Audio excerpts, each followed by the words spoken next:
圖書小風波。呢本故事書真係好睇，但係我好眼瞓啦，聽日帶返學校繼續睇啦。第二日，糖糖豆同啲同學一齊上堂。而家係休息時間，我要去洗手間，返嚟可以繼續睇尋日嘅故事書。我要睇故事書。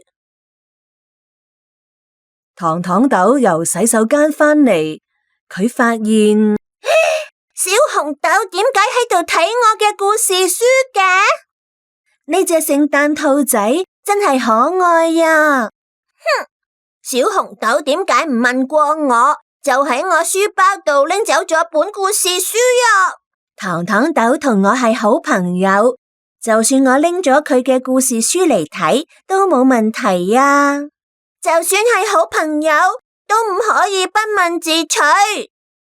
但係小紅豆平時咁溫柔，我唔忍心話佢喲。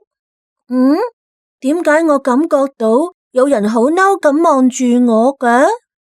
糖糖豆，你做咩啊？我冇事。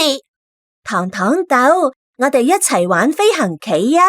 我唔鍾意玩飛行棋。糖糖豆，放學之後我哋一齊去公園玩好唔好啊？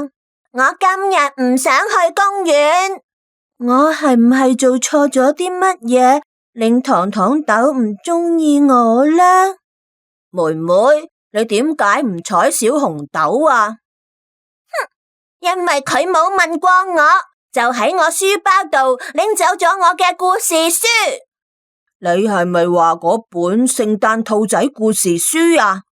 我記得朝頭早我哋趕住出門，你將佢放咗喺台上面，冇帶走啊！今日遲咗起身，要遲到啦！